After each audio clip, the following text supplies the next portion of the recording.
Hello दोस्त, RRC group D 1/19 का update. RRC Hubli zone SWR और बंगलोरेला आरआरबी कवर करता है। 6th प्रोविजनल पैनल जारी हुआ है। 3rd डीबी आएगा या नहीं तो लिख लीजिए आएगा। कब आएगा ये नहीं पता, क्योंकि ये सब आरआरबी का या आरआरसी का या डिवीज़न का अंदर का यूनिट होता है, वो डिटेल बता सकते हैं। लेकिन अनुमान अब दूसरे तीसरे 3rd डीबी का अब नहीं चलता सही, क्योंकि आपको पता ही नहीं है, बोलेंगे गलत होगा। लेकिन तीन मंथ वाले टेम्प्रोरी अनफिट के बारे में बहुत सारे सवाल आए हैं बीच में कि मैं फिट हो गया हूँ, अब क्या करूँ और कब करूँ। मेरे लिए 3 महीना लिखा है, किसी का 6 महीना लिख देता है, किसी का 1 महीना लिख देता है। इसके बाद मैं क्या करूँ, कहाँ जाना है, पहले जाना है, बाद में जाना है, या क्या करना है सारी। तो सबसे पहले आरआरसी हुबली की South Western Railway requirement cell Hubli की बात कर रहे हैं। यहाँ पे आएंगे तो यहाँ पे नोटिस में बहुत सारा बोल्ड लेटर में दिया हुआ है। प्रोविजनल पैनल से साथ में आया है अनफिट और फिट इन B1, B2 और C1, और एक और आया है जिसमें अनफिट का ये 2-3 दिन पहले 23 तारीख के आसपास आया था, और ये दोनों 27 का आया है। इससे पहले इन सारी चीज़ों को बात करने से पहले हम ले चलेंगे पहले जो आपको 2nd डीबी में कितने लोगों को कॉल किया था, कुछ में एंडेंडम हुआ था वगैरह वगैरह। लेकिन 2nd डीबी वाला का जो कैंडिडेट को लिया गया था उनकी लिस्ट अगर निकाल लें जो 19/8 से 21/8 तक था, तो एक डाटा में हमें काम आएगा। तो 1 मिनट कहाँ गया लिस्ट जी, मैं पैनल वाला नहीं लेता हूँ, ये लिस्ट ले लेता हूँ। इस लिस्ट में अपन देखेंगे तो टोटल जो दिया हुआ है 29/7/2028 को आया था। 18/7/19/8 का डीबी था, कटअप के साथ दिया हुआ था। और सबसे बड़ी चीज़ है कि इसमें जितने लोगों का नाम दिया था वो देख लीजिएगा कि 2nd डीबी में कितने लोग गए थे। तो 688 लोग गए थे। 688 याद रखिएगा, बस इसी के लिए ये काम था। इसको मैं हटा देता हूँ, इसका ज़्यादा ज़रूरी नहीं पड़ेगा हमें। अब चलते हैं अगले अपडेट पे। अभी जो पैनल आया है उसमें अगर ये 688 हटा दिए तो जो अभी प्रोविजनल पैनल जारी हुआ है उसके बारे में बात करेंगे। टोटल डिटेल में देखेंगे। 1 मिनट, ये आपका मेडिकल वाला हो गया, थोड़ा स्लो चल रहा है। ये है आपका प्रोविजनल पैनल जो जारी हुआ है। यहाँ पे देखेंगे तो टोटल कैंडिडेटों की संख्या 27/9 को लेके टोटल दिया हुआ है। किसको कौन सा पोस्ट और किस कैटेगरी में मिला है वो सारा डिटेल देके सबसे ज़्यादा ट्रैक मेंटेनर 4 में और 73 number assistant in track machine में, यानी टोटल कैंडिडेटों को ट्रैक मशीन या ट्रैक मेंटेनर 4 में मिला है। और टोटल कैंडिडेट यहाँ पे है 456, उसमें से 290 आपके मिले ट्रैक मेंटेनर 4 में। ये मेडिकल में काम आएगा, याद रखिएगा, ट्रैक मेंटेनर 4 और प्लस 73 लोग ट्रैक मशीन में। टोटल अगर कहेंगे तो ट्रैक से रिलेटेड जॉबों में 363 लोगों को मिला, बाकी कम ही लोगों को बाकी डिपार्टमेंट में अंदर 100 है। अब इसका कहने का मतलब ये है कि अभी यहाँ पे 456 का हुआ, कितने में से 659 या क्या कुछ दिन है नोटिफिकेशन में। तो ये 200 सीट कहाँ गया, लगभग 200 की सीट की बात हो रही है। तो लगभग 200 सीट का भी किस में आएगा, तो ये आपको 3rd डीबी में आएगा, या और भी बचेगा नॉन ज्वाइनिंग वगैरह वो भी आएगा। अभी ये पैनल जारी हुआ है, उसके बाद बहुत लोग अभी टेम्प्रोरी अनफिट, मेडिकल अनफिट, इनकी प्रोसेस होगी, तो इसमें टाइम लगेगा।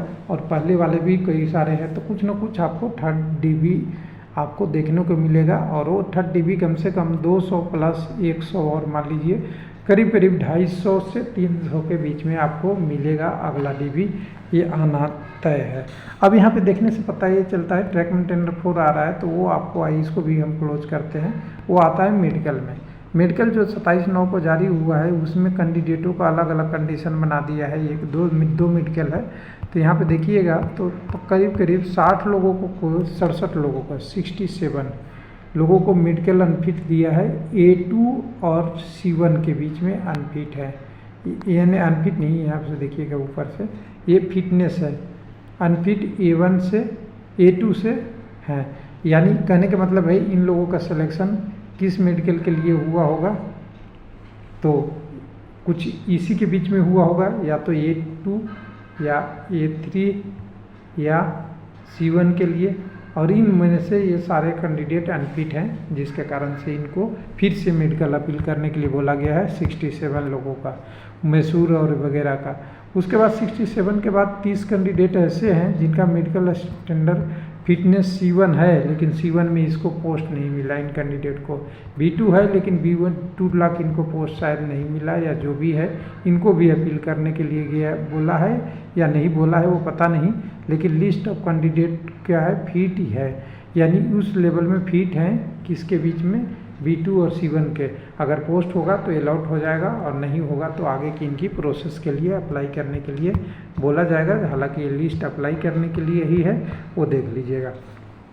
अब यहाँ तक आने के बाद अब लोगों का सवाल में जो मन में भ्रांतियाँ थी उसको पूरा करना बहुत ज़रूरी है। आते हैं अब टेम्प्रोरी अनफिट वाले सेक्शन पे, जिसमें हमने बात किया था लेवल 1 का। तो लेवल 1 में टेम्प्रोरी अनफिट के जो आपका यहाँ पे डिटेल था, रीजन उनके दिया हुआ है, जिसमें आप देख सकते हैं बहुत सारे कैंडिडेट को अलग अलग कंडीशन लिखा है। लिखा हुआ है temporary unfit art right side hydrocele. अच्छा, ये कोटेशन है, थोड़ा इसको बुरा नहीं मानेंगे, कोई नेगेटिव और किसी तरह से इस शब्दों को गलत उच्चारण में नहीं ले जाएंगे। अगर कोई मेल रहता है तो उसका इशू 90% टेम्प्रोरी हैंड ट्रीटमेंट, 90% कह रहा हूँ, हाइड्रोसिल का होता है। अगर कोई फीमेल कैंडिडेट होता है तो उनकी टेम्प्रोरी अनफिट में बहुत सारा कारण प्रेगनेंसी से रिलेटेड होता है।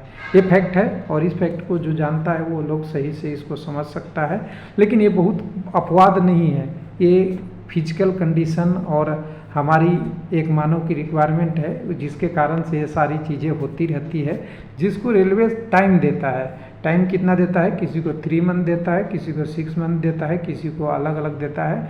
तो देखिए, जिनमें लिखा हुआ है कारण उसको आपको ठीक करा के जाना है, इसमें टाइम का कोई लिमिट नहीं है।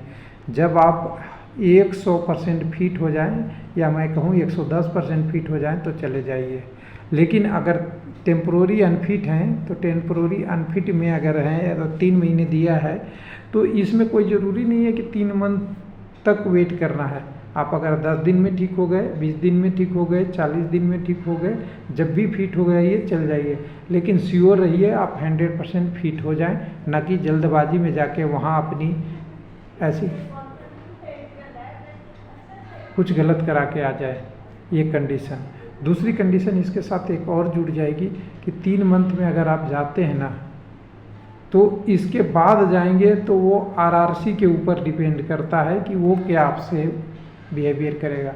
अगर आपको 3 महीने का टाइम दिया है तो 3 महीने के अंदर चले जाएं, अच्छा है। 3 महीने से ज़्यादा जाना है तो आप रिपोर्ट कर दीजिए कि थोड़ा बहुत मेरा टाइम लग रहा है, इन्फॉर्मेशन दे दीजिए। नहीं तो हो सकता है कि वो आपको कैंडिडेचर कैंसिल कर दे या कोई आपके अगेंस्ट एक्शन ले ले जो आपके लिए फेवर में ना हो। तो ये चीज़ों को आप ध्यान रखिएगा।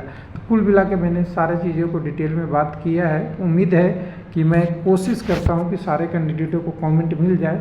फिर भी किसी का कमेंट रह जाता है तो इंडिविजुअल कमेंट कोई व्हाट्सएप पे करते हैं, कोई टेलीग्राम पे करते हैं। तो देखिए, इंडिविजुअल कमेंट का जवाब ग्रुप में देना तो थोड़ा ईजी हो जाता है, सब लोग को समझ में आ जाए।